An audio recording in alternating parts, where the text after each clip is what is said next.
Scat podcast, yeah.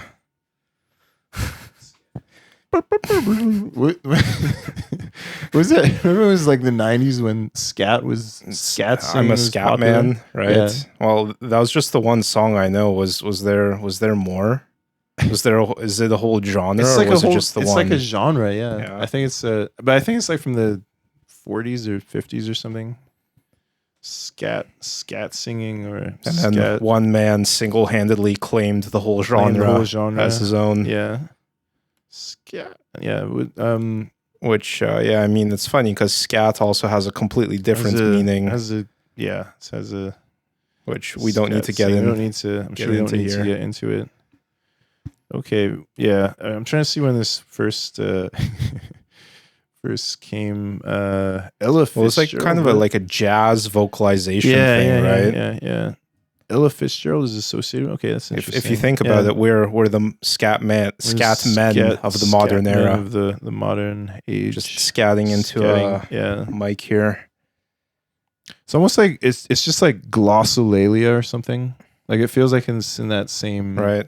Well, or like spectrum. autographia. Autographia, yeah. Okay, yeah. So this goes back. Al Jolson. This is like channeling schizophrenia into your like vocal box, right? Yeah. What's this Al Jolson character? I was saying it's saying 1911. So this is going back further than we thought. I thought it was like 1911. Okay. It's pretty far back there. So were they just scatting all the way through the First and Second World War? The whole world, yeah. First World and Second World War. Scatting is quite the contrast. Jitterbugging and Charlestoning or whatever other dance crazes they were doing back then. One sec here. Remember I said that laundry thing, that time is now. The time has come to scat. What Dan doesn't want you to know about his private life is that in a small refrigerator he's got some glands that he's been conserving for private use and consumption. Glands of a dubious nature. Yeah. Anyway, welcome back. So what do I have in my fridge? Lambs? Was it? I don't know. Some. Yeah. I wouldn't worry too much about it. I'll be the one. I think exporting the podcast. So exporting. I'll find. I'm sure you'll find some details of that. Yeah. Scat singing in the 90s. The 90s had these like weird little eruptions of previous things. Like there was like Gregorian chant was popular. Like we did that in school. Chanting. Yeah, it's probably a hangover from. There's like some chant album that was like weirdly selling a huge amount of copies for like a year or two. There's like swing. There's a swing revival. Oh yeah, The Mask. There's in that whole time period, it was kind of like a mini swing revival. There's was it ska, right? Right, yeah. Ska, swing, Gregorian chant, scat. It was sort of like the whole 20th century kind of came back in the 90s. Briefly revived, I guess. Briefly had its little moment in the spotlight again. Mm-hmm. Which is kind of nice. I mean, it was interesting. Mm-hmm. Not sure much of the music remains listenable, but yeah, I don't know if I exactly want to listen to 90s like swing or whatever. Yeah, I mean, no, none of it. It's not, much less like ska or something. Yeah, I've been getting into like Italian disco. Okay, well that's legit. I mean, that's like more. That's more like real music. That was real music. It was real music. Yeah, it was real music. I mean, but yeah, these like micro fad trends in the 90s was interesting.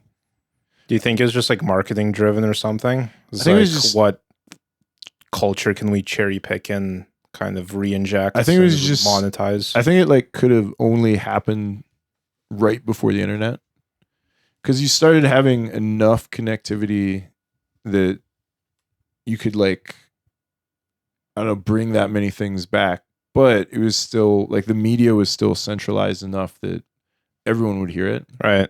So it was just sort of like that weird little crossover before the internet really got going, and then things kind of like fragmented more, Right. or you just couldn't have that same mainstream like penetration. Right. Because it Right. just started going off in its own little directions. Yeah.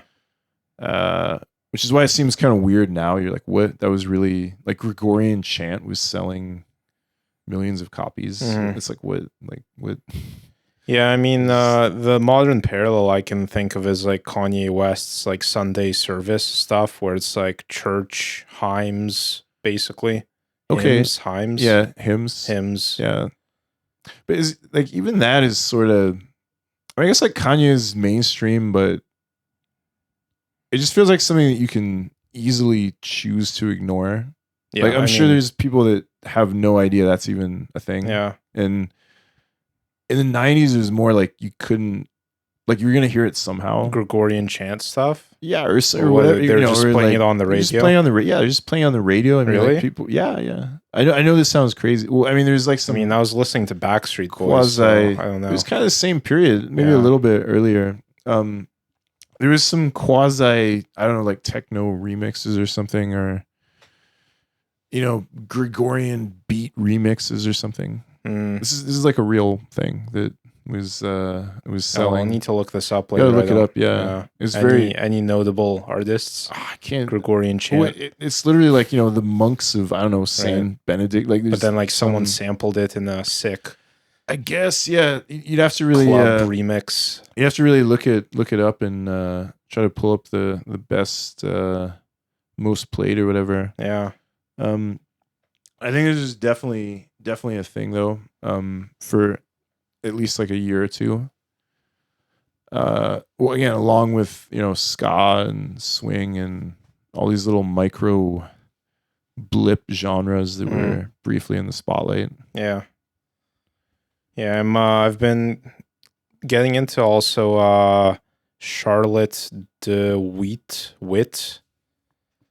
Sounds vaguely familiar. Her so my initial exposure to it was through I guess Instagram music, right? It was one of those like songs that just plagued the algorithm. Okay. Push Up. Yeah. Anyway, if I play it, you'll hear it. You'll recognize it immediately, I think. But then again, who knows? Maybe Instagram, maybe the algorithm is more fragmented. It's probably more fragmented than you would think, right? Charlotte de Witt, I don't know. Dutch, I think. Okay. But she does kind of like it's like big room house / techno / club, and it's like pretty fast paced and aggressive. Okay, kind of trancey as well. Interesting, yeah.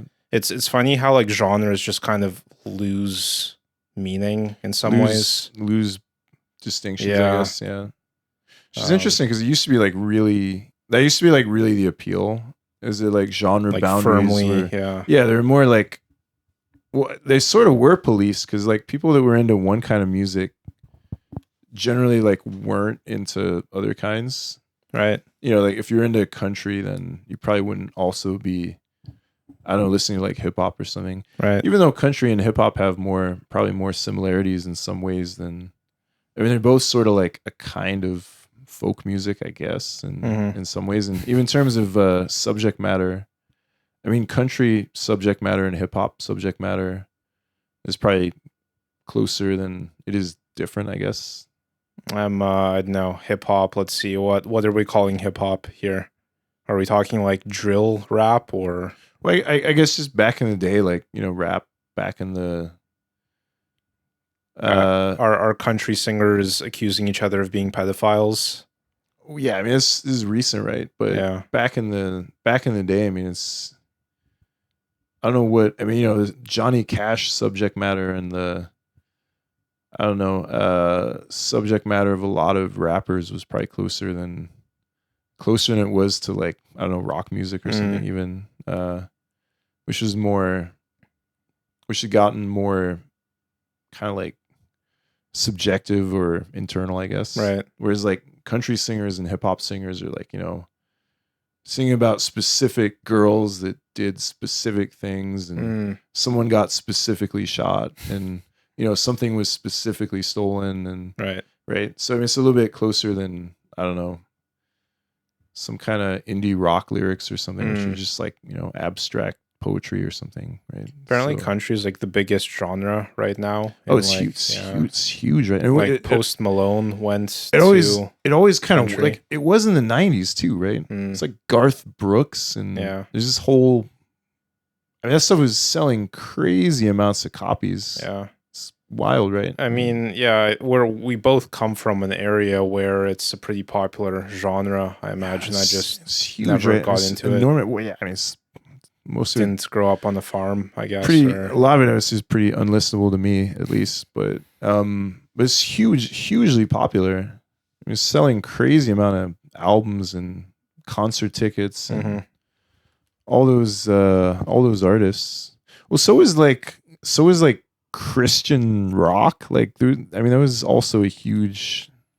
Did you ever get into Christian rap? Christian rap, I've heard of it. Yeah, I've never personally listened to it. It's borderline satire, I think. You can't take it seriously. It's probably beyond like it's one of those things where like there wouldn't be a difference between the satire and the actual. You couldn't really like.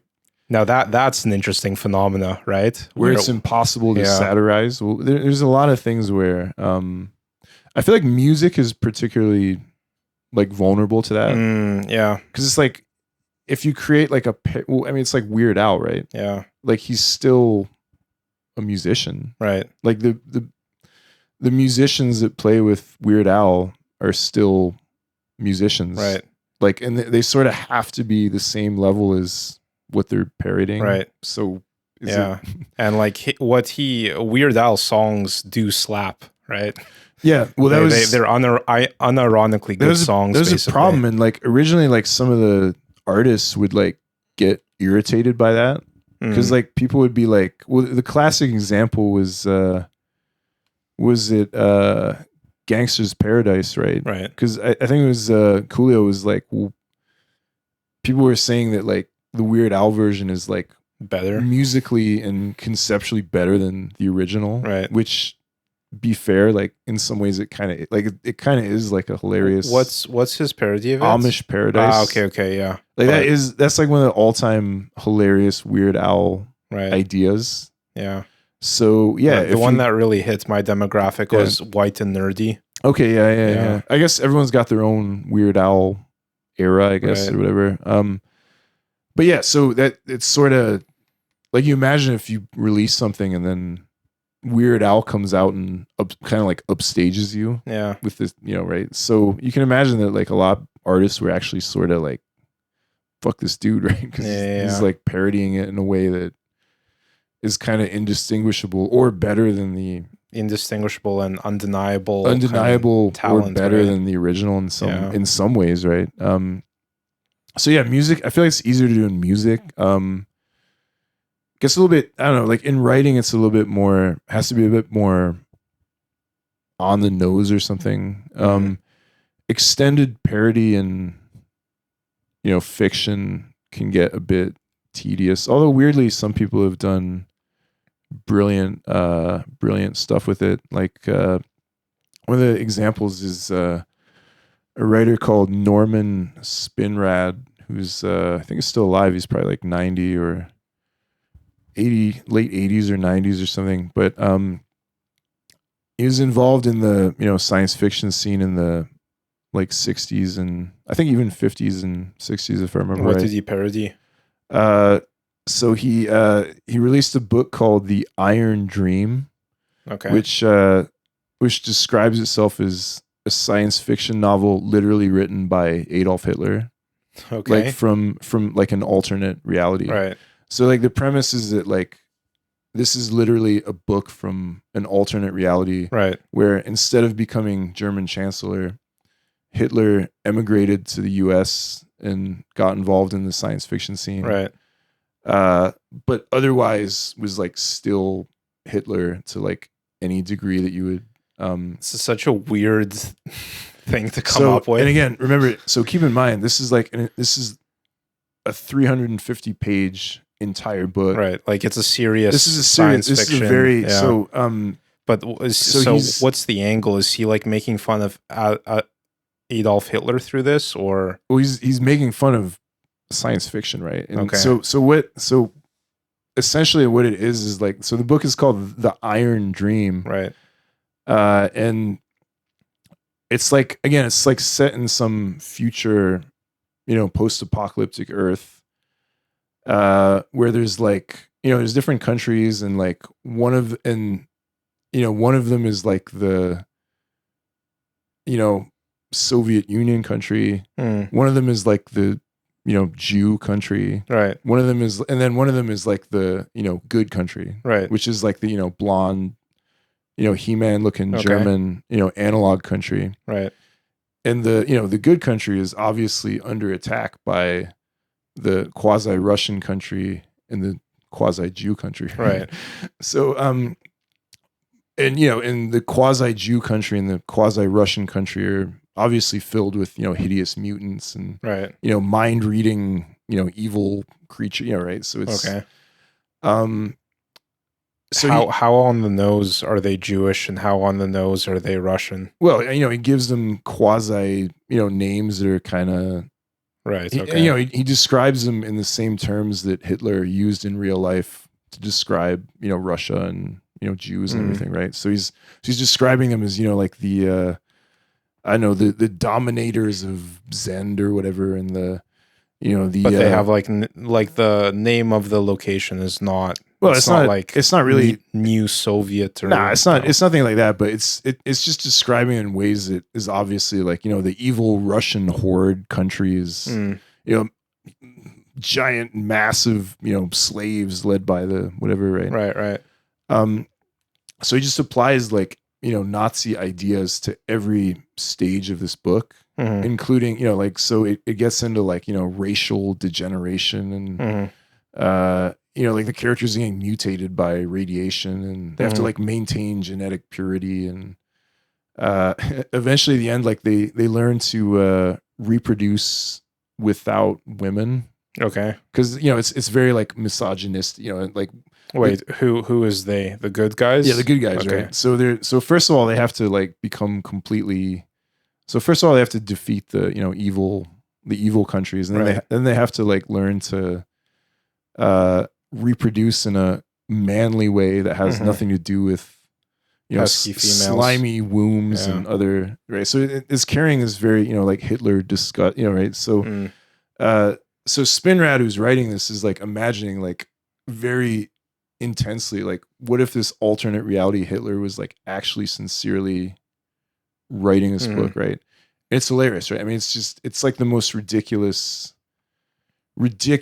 absurd Nazi, fascist, concealed gay kind of, I don't know, it's just it's ridiculous and hilarious, but you can at the same time you can be like, oh, like this is actually horribly believable. Like you can actually believe that like someone would have actually sincerely written this.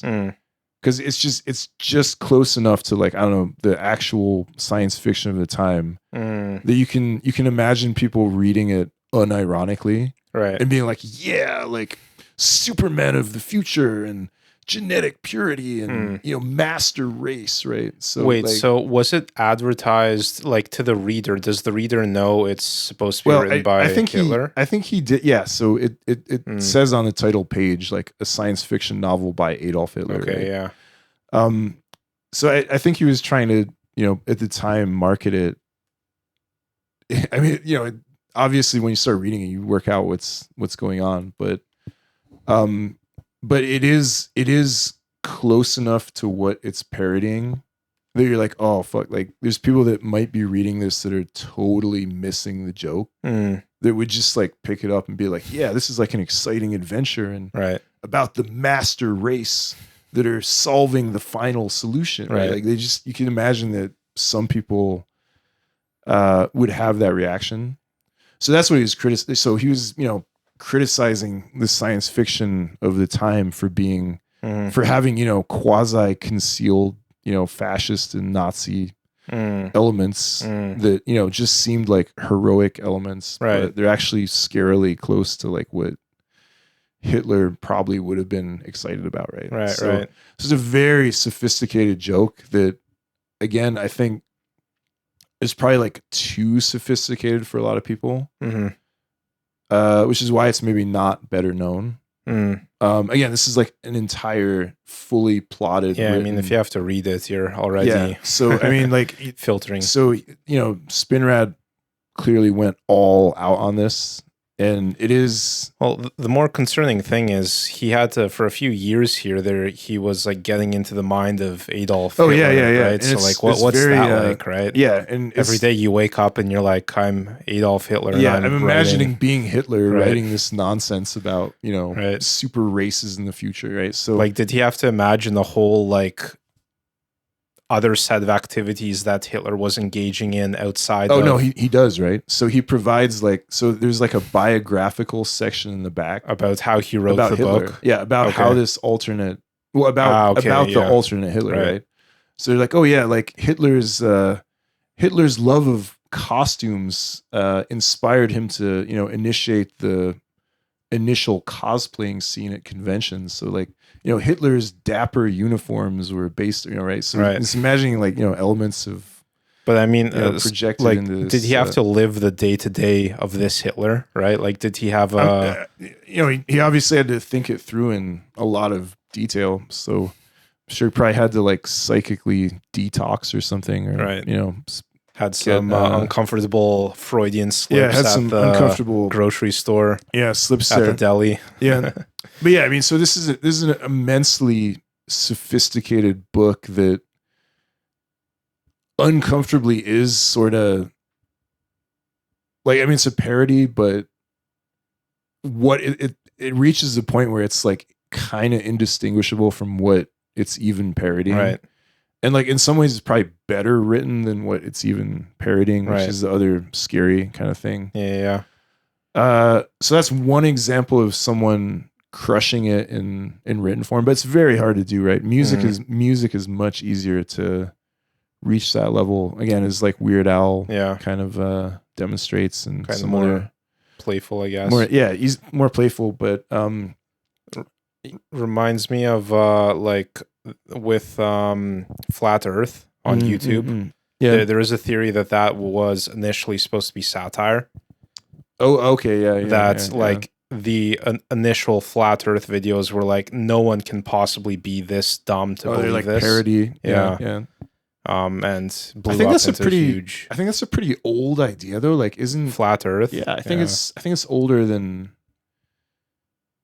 It must be at least a century or two going back. Like, I'm pretty sure there was people claiming that. Well, there's also the Hollow Earth. Yeah, that's an interesting one. Is, have you looked into that much? Just bare bones.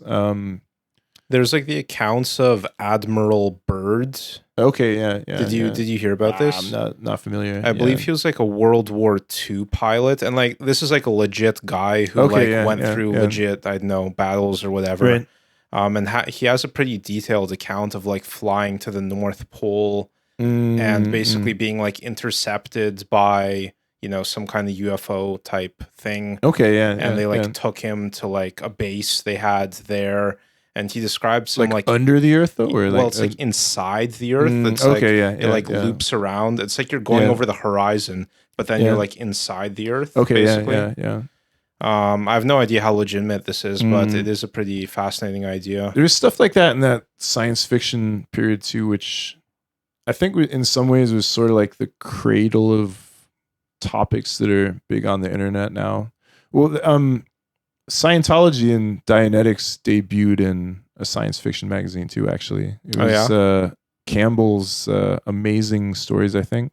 But they were presented as nonfiction, right? So he's like, oh, the new science of Scientology, right? So at the time they were presented as non-fictional research. Was it actually non-fictional, or was it just complete fiction? Just Scientology? Yeah. Well, like whatever the initial, like Hubbard. Yeah. He wrote it as science fiction at the time. No, he wrote it as like science. As science? Yeah. Without doing the science, though. Cool. So he presented it as science, but like there's no scientific backing, or he certainly did. He did not apply the scientific method. Well, I mean, he certainly practiced it, and he certainly did it in practice. I mean, it's obviously not going to meet, peer review criteria of science, but yeah, no, he was certainly advertising and marketing it as objective, techniques to improve your life or whatever. Right. Yeah, so it was presented in John W. Campbell's, who's a famous science fiction editor, his magazine, and Hubbard actually did kind of like convert a lot of the science fiction writers at the time to being Scientologists, and he got them to help him out, right? So, and another thing that came out in those magazines was the Shaver mystery, which is basically the Hollow Earth, right? Oh, interesting. So there's this guy, Richard Shaver, and this is actually referenced in that movie we watched, Mare Bito. Remember the guy that goes under the earth in the train station? Right, yeah. That's what they're talking about in that movie. So this guy published this article. I'm trying to remember what. Let's see if I can. Oh yeah. So this was it was also in Amazing Stories. So he claimed that he had personal experience of a sinister ancient civilization under the earth that harbored fantastic technology in caverns. So he thought there were these like creatures called Darrows or something, which were like living, they're like sub-earth inhabitants or something. What are gremlin, goblin-looking guys, or what? What's the situation? Yeah, I think they were. I mean, this idea keeps resurfacing, right? Like, there's serious discussion now of like alien bases underground and whatnot. Okay, so he goes underwater in particular. Yeah, so Shaver wrote of extremely advanced prehistoric races who had built cavern cities inside the Earth before abandoning Earth for another planet due to damaging radiation from the sun. Those ancients also abandoned some of their own offspring here, a minority of whom remained noble and human, while most degenerated over time into a population of mentally impaired sadists known as Darrows, short for detrimental robots. Shaver's robots were not mechanical constructs, but were robot-like due to their savage behavior. They still lived in cave cities, and I guess were kidnapping people and doing... This is just like what The Hills Have Eyes underground edition or something. Pretty much, right? Yeah. So I guess they were like targeting individuals, as they would call it now, and they were like, kidnapping people and raping people and doing sketchy kind of abduction stuff, I guess. So this was like a real thing that I guess he published a bunch of articles on this for like a few years or something, and people were writing in like, "Oh, I experienced it too, and I was kidnapped as well." And they're like, right, yeah, this is like Art Bell or something. Yeah, right? yeah. Well, that's what it was, because you didn't have the internet then, right? So these magazines were like the equivalent of like the internet or the radio or whatever. Which brings us to the meat of the podcast here, pyramids. But I just wanted to briefly mention, because I thought this was cool. I haven't looked deep enough into it, but this is pretty fresh. But basically they did like LiDAR sounding under the Giza pyramids. Okay. Yeah. And they found like structures that go like kilometers down and like coil structures. Like it's pretty comprehensive, but like very deep, right? That's probably the main takeaway we can say for sure. And this is like, just this month. Like which, like the pyramid of Giza, or like which? Let me see if I can pull up anything. Okay, just vamp for a bit here while I Giza pyramids, LiDAR. I wonder if we can see the actual. Okay, first thing I just come here. Experts dismiss viral claims of underground city beneath. Yeah, it's very like this is such like hilarious like H.P. Love. This is like something that H.P. Lovecraft would have written a story about, like the city under the pyramid. Like I think he actually does have some story under the pyramids or something. I mean, like so there what has been confirmed, I believe, and isn't complete nonsense, is the vertical shafts that contain a bunch of mercury at the bottom of them. I'm about to bust out my vertical shaft and get it up to. I'd like to see how much mercury you have. Much mercury in my thermometer. Need to look more into it, but from Nature, nature.com, confirmation of the scan pyramids north face corridor. Yeah, multimodal image fusion of 3 non-destructive testing techniques. So they did it. It does sound very like Shaver mystery, H.P. Lovecraft kind of. H.P. Lovecraft wrote a bunch of I mean he was big on these like underground ancient cities and stuff too. Well, there's that like lost city of Z in the Amazon. Okay, yeah. Like I think I have heard of that. Yeah, a bunch of like the Amazon was actually like super urbanized. Right. And just the jungle has completely taken it over. Just like swallowed it. Yeah. They certainly like the pre-Columbians certainly had very sophisticated cities there. Like the Mexica and Mayans and everything. There's certainly very elaborate modern style cities there. Yeah. Running water and whatnot, right? Plumbing. They had plumbing. So that's certainly legit. Yeah. Yeah, I can't pull anything too concise here. Let's toss it to ChatGPT. Summary of findings.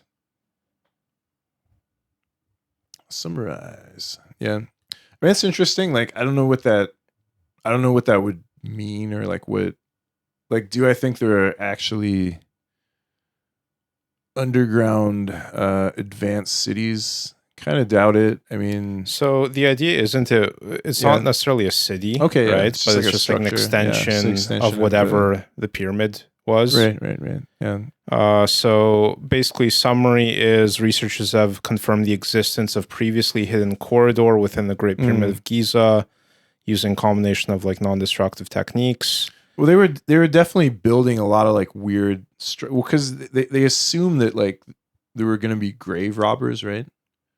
So like a lot of the time even like most of the ones have been opened. I mean, there are like tons of hidden areas, and like things are like behind walls and then bricked up again, and like the grave robber hypothesis didn't ever really make much sense to me, because they have like weird shafts that like wouldn't be tempting to a grave robber at all. Like it seems to just serve a completely different. They were pretty, like, even when they found the Tutankhamun one, it had been previously broken into like tons of times, right? Yeah. So I mean, like any time that. But yeah, I think they're like two separate structures, basically. Like it's not part of the same class of construction, I mean, it might be a totally even the same people. Okay, because there's a theory basically that the Egyptians, what we call ancient Egyptians, actually like rediscovered the pyramids.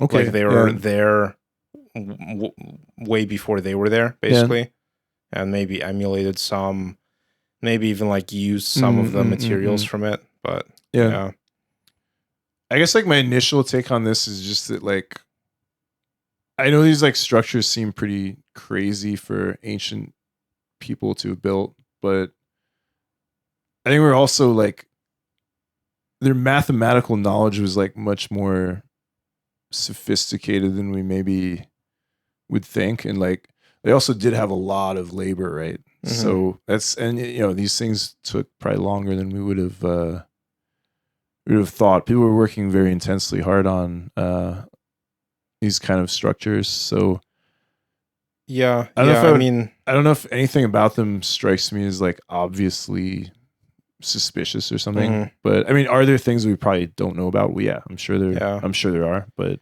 well, I mean, the big mystery is just like, why would you spend like, yeah, why would you spend this labor on this incredibly intensive task? And I'm not talking about moving the boulders. okay, yeah, yeah, I'm talking about the precision of the construction yeah, in relation to specifically like the precision with which it is like perpendicularly aligned to the axis of rotation of the Earth, yeah. which basically exceeds by a significant margin what humans did in the 1700s. Yeah. Well, I mean, Like just crazy precision. yeah.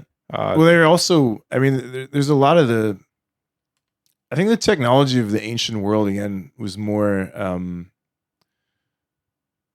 sophisticated than we would maybe give it credit for. I mean, I'm not saying they had like super technology or something, but I but think the thing is, like, by our standards, to do what they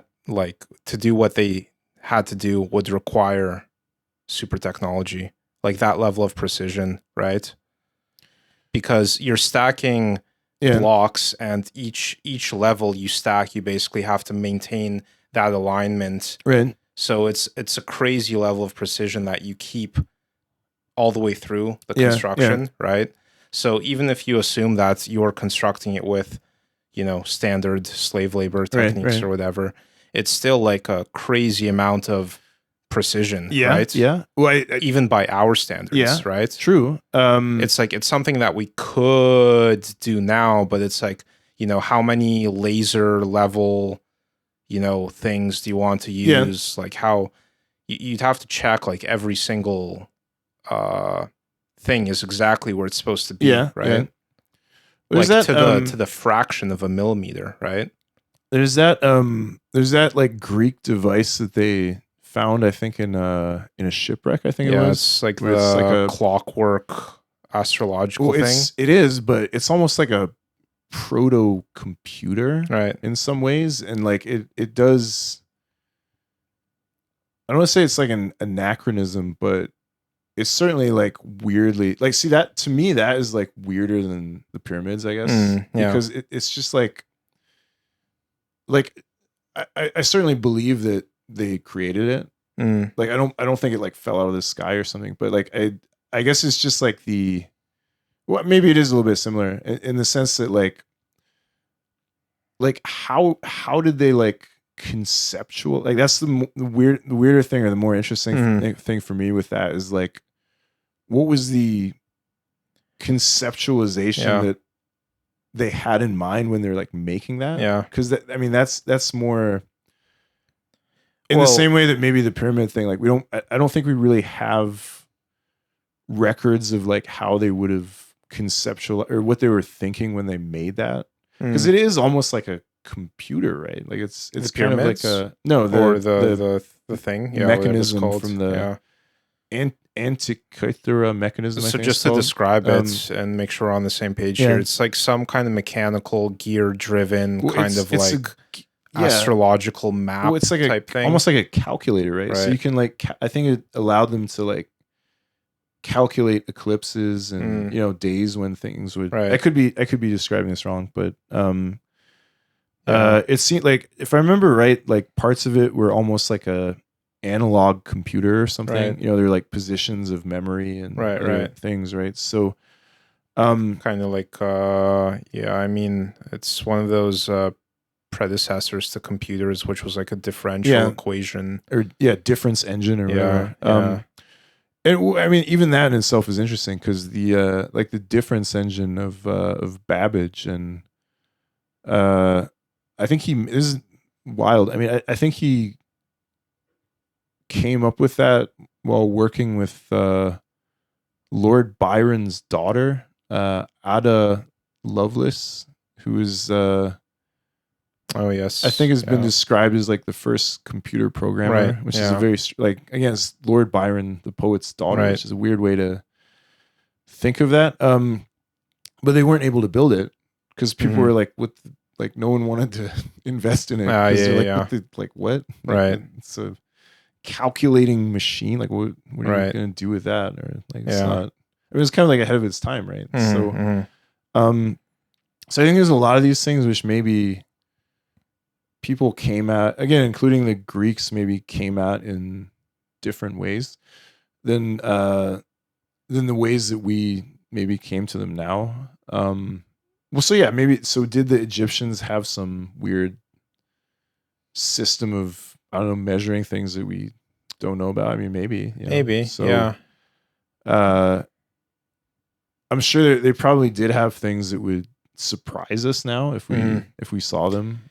Yeah, like the overall impression, if I can just summarize, I Yeah. guess it's just there's just so many layers of intense precision that would be challenging for us to do with modern equipment. Again, like let's just forget completely the size of the boulders and how they're cut and how they're moved. Like leave all that aside. Assume that you just have those materials already. Like the alignment to the axis of rotation, which is different from the magnetic pole. The like the lengths and ratios encoded within, like pi is encoded to like 6 decimal places or something. Golden ratio, like it's just intensely, like it's like a crystal. It's like a distillation of knowledge or something. Like it's intensely focused, right? It's not like it's well beyond coincidence, right? Yeah. Well, so it's just like what could this have possibly been for, right? Well, I mean, and that's kind of where the fun begins. It's kind of, right. Well, I think it's the same thing with the Greek device. I mean, it's like, well, did they? It obviously took their culture seriously. I mean, I guess that's what I would say it comes down to, is like they're. But like, so it's not a tomb. It's not a tomb, right? They never found any like. Which isn't in the great pyramids of Giza. Yeah. Okay. From what I know, most of them were tombs, or I guess you could say religious structures of some kind. Yeah, I think the lesser ones have more of that vibe, but to my knowledge, basically, and people who take tours of the Great Pyramids of Giza, they often describe like it feels like you're inside the machine more than anything else. Like it doesn't feel like religious at all. Like it feels very like engineered and very just like purpose built. And if I'm not mistaken, and like, correct me if I'm wrong, yell at me in the comments or whatever. There was never any bodies or like burial found inside the Great Pyramid of Giza. Yeah, any of the three. Says it. Well, it says it served as the tomb of Pharaoh Khufu. Oh, interesting. Yeah, okay. So maybe the theory I heard was that like someone basically snuck it in there after the fact, like they like hijacked like put it, a random corpse in there or something. Okay. I don't know. Yeah, man. I mean, like, I do. I guess like for me, the interesting part of this is just that like they did care that much, and I think similar with maybe the Greeks or other examples. I mean, like I think these people were, whatever it was or whatever they're doing. I mean, like I think they were like really serious about their culture, right? Which again, and like by their culture, I do mean like math and engineering, like all these elements, which I don't know, for them were really separate elements. Like, can you say that, like, for me, like all those elements, I think would have been considered by them religious elements, right? In the same way that like the Greek proto-computer was sort of a religious device, I guess, or certainly a cultural device, because I don't think they really like made. They just like didn't have these distinctions of like, oh, this is like a scientific engineering thing. This is a religious thing. This is a funeral. Like, I don't think they like really had these Well, yeah, I mean, you could even argue that those separations in modern culture are artificial, right? Well, they are. I mean, they're kind of artificial, and the more you go back, I mean, the more you see that, like, well, even something like alchemy, like you can be like, I guess you can take this like very Carl Jung kind of view where you're like, oh, it's like a metaphor for like internal change, and well, great. I mean, like, yeah, you can interpret it that way, but at the same time, like vast amounts of money and time were going into like literally trying to make literal gold, right? Right. Yeah. Like they're actually trying to do experiments with chemicals to like make gold, right, so they could get rich, right? Yeah. So they weren't trying to like necessarily, yeah. I don't know, like change their mindset or like they're actually trying to physically make, Which, funnily enough, gold, you right? can actually do. Just you require several kilometers of tunnels dug under Switzerland to make gold, or like yeah. Well, like what's it called? CERN. Oh, okay, particle okay, collider. yeah. Well, yeah, So you can technically make. Well, and you can make. Well, I mean, they make diamonds too, right? You can carbon press them into diamonds. But so there's that element, right? And I think people kind of neglect that a bit in the sense of like taking like an entirely abstract or like metaphorical view of things like that. But yeah, enormous amounts of time and money were put into like trying to chemically create gold, right? And modern chemistry did kind of come out of that. So yeah, I mean, I guess now it has just like more, metaphorical or like religious significance, but it was kind of like just proto science, I guess. I mean, it wasn't really it was intended to be kind of practical, because the kings that were funding this stuff, if you got a sorcerer that can literally make real gold, then your kingdom's probably going to be pretty rich, right? Pretty rich, so yeah, so they're like actually trying to get these people to make it. And I think it was what Kelly was trying to do too, the Enochian scryer there. I think he was I think he got a position as an alchemist at one of these I don't know, I can't remember, but like Czechoslovakia or one of these like European kingdoms. Like he applied for a job where he's like, I'm an alchemist, I'm gonna like make gold, right? So the prince or whatever is like, okay, come over and we'll fund you while you make gold, right? And obviously didn't make gold, right?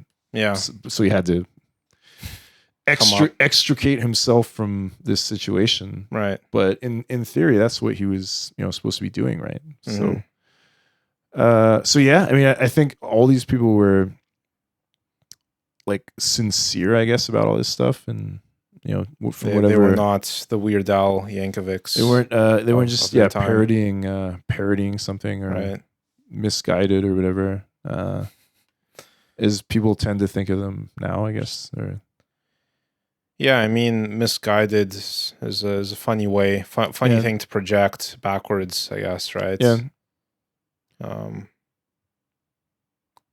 Pretty like belittling almost of their efforts, right? Yeah, because they were operating sincerely from and they weren't stupid either. I mean, this other thing is like, I kind of said this on the previous podcast where like I think people have this like weird naive idea that like as more time passes, like people just become naturally smarter or something. Yeah.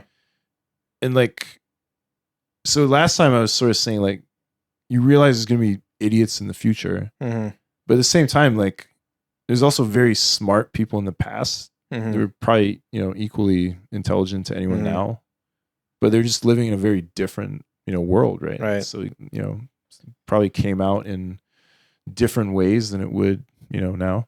There's that kind of argument. I forget how it's formulated exactly, but it's like, basically like remove warning labels off of products and let like stupidity take care of itself. Oh, okay, yeah, right, yeah. Just let it run wild. Yeah. Well, just the idea basically that if you know if someone drinks bleach because it did not say to not drink it on the bottle, Okay. then their Yeah. contributions would not have They're gonna benefited weed much. themselves out of the survival or whatever. Yeah. Which I mean could look at some modern technology through that lens, right? If you can be tricked into watching short form video content for 6 hours a day, then maybe you didn't have anything too important to do otherwise, right? Well, yeah, I mean, I guess that's like the ultimate libertarian argument, where you're just like, here's some heroin, here's some meth, here's a bunch of guns. Do what thou wilt. Here's a tank, just whatever, right? So, yeah, I mean, good in theory, but is it? Do we want to live in Mad Max? Or whatever? I guess. I don't think it would necessarily turn to that either. I mean, I think there's an element of weird, I don't know, Reaganism or something there to these kind of like visions of Mad Max or something. Yeah. Well, I mean, kind of to the contrary, not contrary, but as contrast, Australia is painted as like a nanny state, right? They have that reputation. It is now. Yeah. I don't know if it was always that way. And it's interesting. Yeah. I mean, certainly in the 19th century, it wasn't like that. Oh, man, no, it's pretty chaotic, right? If you look at the history. So do you think it's just kind of like like ever encroaching, like, I think it's a nanny state now. Yeah. But like it evolved. Kind of a scarily repressive one in some ways. But I don't think it certainly wasn't like that back in the day. Even 200 years ago, I would say it was, well, early Australian history is just wild. I mean, there's a lot of crazy stories of, my favorite's the guy with a full suit of armor. Oh, Ned Kelly. Yeah. Yeah. Well, he's kind of like the national hero. Yeah. I mean, that is such a crazy story that, it was, what was he pissed off about? What was the situation? Well, I mean, so he was some dispute with police, and he basically just showed up with a gun and a suit of armor. Well, no, he was what's called like a bush ranger. So he's basically a gang leader, but you got to remember that like the police of this time were like intensely corrupt, and like there's also like militia basically. Yeah, it's basically a colonial militia, right? So, and there's also kind of like a racial element because a lot of the the police would be like British English, right? And then a lot of the people like Ned Kelly would be Irish, right? So it's kind of like a racial oppression element there in a way. So yeah, Ned Kelly, I mean, he got into a bunch of disputes with the police from the time he was a teenager. And how are we doing here? About seven okay, minutes, yeah. So yeah, just very briefly. So it was mostly things related to like allegedly stealing horses, or like I think someone stole one of his horses and they stole it back, and got in a fight with the guy, and the guy went to the police and was like, "Oh, this teenagers abused me" or something. Right. So basically like small scale shit that escalated until so he formed a gang with a lot of his friends and similar minded people. And I think they did have sort of like a revolutionary spirit, and including the letter he wrote. So he wrote this amazing letter when he was still on the run, where he's just describing the situation as he sees it. It's like very literary and very again, considering he was just like a poor farmer kind of kid, right? It's a very brilliant literary kind of document where he's laying out his plan to kind of wreak havoc on the Victorian police, right? Again, he basically does consider like colonial oppressors, right.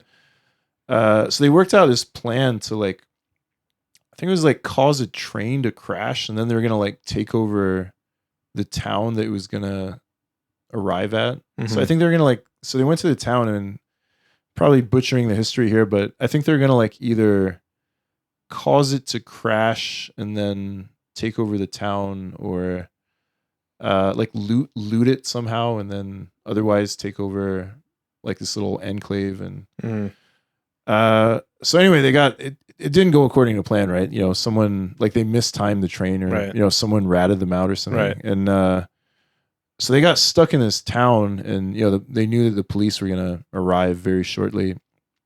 So they basically barricaded a building. I think it was like a a pub or something. Took a bunch of hostages, and just camped out, right? And eventually the police siege took place, but before this, so they'd constructed their armor out of like farming equipment. So it was like beaten metal plates taken from just machinery, and very crude armor, right? But but it worked, right? So they had like functional helmets, functional plating, and so they're getting hit with bullets and they weren't stopping, right? So so the police who reported this were like, we were passing through the woods to get to this town center, and like we thought it was like a ghost, or it's the middle of the night. And this dude in like armor comes out and we're shooting him. He's not dying, right? And we're like, what is this, right? Is this like a man, right? Yeah, like RoboCop. So it's causing him damage because again, the sheer kinetic impact is like just causing damage to his body, but he's not giving up. He's just like shooting them, and like bullets are not. It's like the Monty Python Black Knight skit or something, right? So this is kind of an incredible idea, right, for the time, right? And, eventually they did, take them down, and he was executed. But most of the country kind of identified with him because they're like, well, wait, he's not that different from us, and it's kind of is a repressive, colonial administration in a lot of ways, right? So. This always reminds me of the Killdozer guy. That guy? Very similar. Yeah, it's very similar, right? Kind of similar. I feel like he's kind of like under-repped. He's under-repped, yeah. Like I don't know how celebrated he is in modern culture. Though apparently he was kind of in the wrong, actually, the Killdozer guy. Yeah. He was, Yeah, just the idea. I mean, it's like a teenage fan. It's like a 12-year-old's It's fantasy. Like a 12-year-old's fantasy. Yeah. You just have like an all-powerful tank that you're using to like get revengeance on. Yeah, wreak vengeance. You have your wist of enemies who, Yeah. what's the word? Smited, not smited. Smited. Anyway, that you have a grudge against. Yeah. And the news coverage of him where he's like going to specific addresses to just bulldoze, their house and just knock it all down. Like it's just so absurd. Yeah. It's quite hilarious. So, but I think we should probably maybe we can probably call it there. I think we got some good topics. So as usual. Anything new coming up on Substack? Yeah, we'll try to if people are interested, they should check out the neo-passéism Substack, which is kind of tangential to what we usually talk about here, but it's still kind of part of this, overall like neo-decadence kind of sphere of creative activity. And there's a lot of wild art that there's actually a new artist who's going to be stepping in, Dan Hare, who... Oh, you didn't meet him. He was here briefly. I remember you last year. Him. Yeah, he was here last year, and I think Matteo met him, and a few other Rumi met him, and Will met him as well. Nice. So he's gonna be taking over art duties for a little bit from this week, and Aaron's got a lot more very wild art in store as well, along with some interesting text pieces. So nice, over there. Yeah. The Rick Rubin stuff was interesting. Did you read that? I read it. I lack context on Rick Rubin a bit to really take in. Well, I think that's all I think Ryan kind of provides most of what you would really need. Yeah. I mean, he's a record producer who's kind of like a quasi life coach, I would guess. So the next one is. Next one that Ryan is almost finished. He's so the first one was very much like Rick, analyzing the record producer standpoint. But The next part 2 is the Rick Rubin life coach breakdown, where he gets into like Neil Strauss, the game, Right. and Rick Rubin's role in influencing Neil Strauss. Because Rick Rubin was sort of like Neil Strauss's guru for a big part of that. Interesting lineage. And Okay. gets into it. So yeah, so this will be. I'm looking forward to this myself. I haven't seen the finished product yet, but he does get into it. Cool. Yeah. So, yeah. I'll be checking that out as well. But yeah, otherwise, I guess. Pick up. Yeah, you know where to find us. You know where to find us. Yeah, it'll be in the post description. links in the description. Yeah. So peace. Yeah. Thanks everyone. Have a good week.